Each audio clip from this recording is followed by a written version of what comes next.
Kalian pernah mikir gini gak sih? Dulu, masa Indonesia sebelum penjajahan gimana ya sistem keamanan dan pertahanannya? Terus saat penjajahan datang ke Indonesia juga, apa sama ya kayak zaman sekarang? Tapi apa alasannya Indonesia sampai dijajah berulang kali?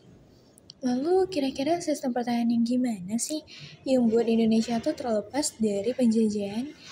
Terus sistem keamanannya gimana ya buat Indonesia tuh nggak kena jajahan lagi sampai Pada sekarang? dasarnya, dasar hukum dan kebijakan pertahanan atau yang disebut dengan sistem rata tadi diatur dalam Undang-Undang Republik Indonesia Nomor 34 Tahun 2004 dan Pasal 30 Ayat 1 Undang-Undang Dasar 1945 yang menyatakan bahwa setiap warga negara berhak dan wajib ikut serta dalam usaha pertahanan dan keamanan negara. Kebijakan pertahanan berorientasi pada kedaulatan, keutuhan wilayah, dan keselamatan bangsa dengan prinsip demokrasi, hak asasi manusia, dan perdamaian. Lalu, gimana pertahanan dan keamanan Indonesia sebelum masa penjajahan? Sistem pertahanan dan keamanan Indonesia di Indonesia bersifat sistem kerajaan sentris dan rakyat semesta. Setiap kerajaan memiliki sistem pertahanan masing-masing dan disesuaikan dengan kondisi wilayah dan ancaman yang dihadapi. Pertahanan rakyat semesta juga dapat diterapkan, di mana seluruh rakyat terlibat dalam menjaga keamanan dan kedaulatan wilayah. Kerajaan-kerajaan yang berbasis di daratan seperti Mataram kuno, kerajaan ini mengembangkan kekuatan darat yang solid. Mereka memiliki pasukan infanteri yang terlatih dan sistem pertahanan yang kuat di wilayah daratan. Ada pula sistem pertahanan teritorial yang dimana setiap kerajaan memiliki sistem pertahanan teritorial, yang berarti bahwa wilayah kekuasaan mereka dijaga oleh pasukan kerajaan dan juga melibatkan rakyat setempat dalam menjaga keamanan. Ada pula sistem laskar yang dimana setiap kerajaan memiliki sistem laskar atau misi yang terdiri dari rakyat terlatih. Laskar ini dapat dimobilisasi kapan saja untuk menghadapi ancaman. Secara keseluruhan, sistem pertahanan kerajaan digunakan selama berabad-abad dalam berbagai konteks sejarah, dari masa kerajaan tradisional hingga masa penjajahan, sebelum akhirnya digantikan oleh sistem pertahanan negara modern. Jadi, masa itu sistem pertahanan kerajaan memiliki sistem pertahanan yang berbeda-beda, yang dimana sesuai dengan kebijakan kerajaan itu pula, seperti kerajaan-kerajaan yang berbasis di pesisir, seperti Sriwijaya dan Majapahit. Kerajaan ini mengembangkan kekuatan maritim yang kuat untuk melindungi jalur perdagangan dan wilayah kekuasaan mereka. Mereka memiliki armada laut yang besar dan pasukan yang terlatih untuk peperangan laut. Sistem pertahanan masyarakat semesta konsepnya kuat, namun implementasinya masih cenderung lemah. Hal ini didukung oleh beberapa faktor seperti yang pertama, keterbatasan teknologi. Pada zaman penjajahan, Indonesia masih jauh tertinggal dalam teknologi dan alat perang dibanding negara-negara lain. Yang kedua, ada konflik internal dan masalah persatuan di antara masyarakat yang dijadikan oleh penjajah melakukan perlawanan dan memperlemah persatuan Indonesia. Yang ketiga, ada strategi penjajah yang belum matang.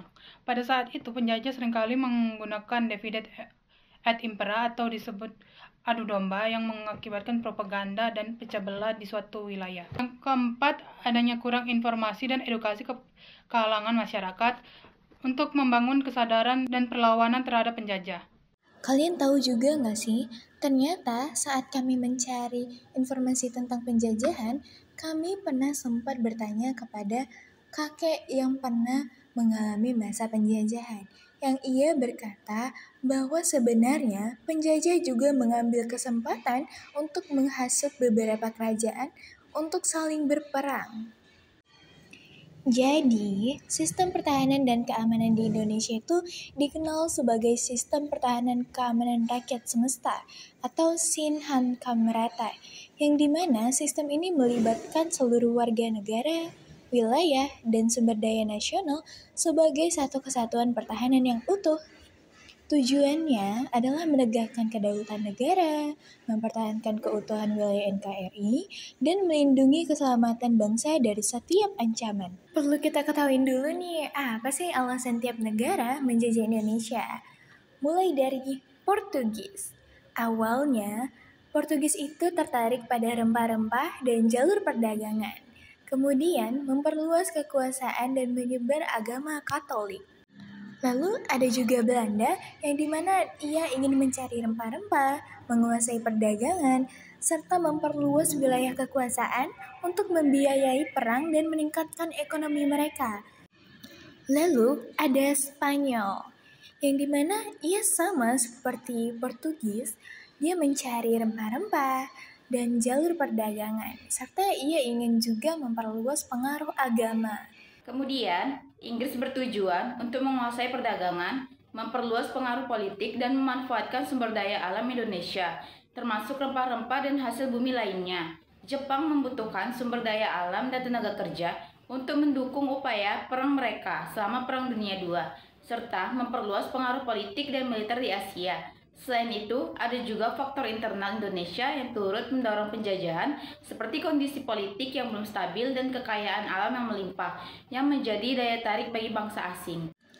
Lalu, sebenarnya kenapa sih Indonesia dijajah berulang kali oleh beberapa negara jika dari awal sebenarnya sudah ada sistem pertahanan?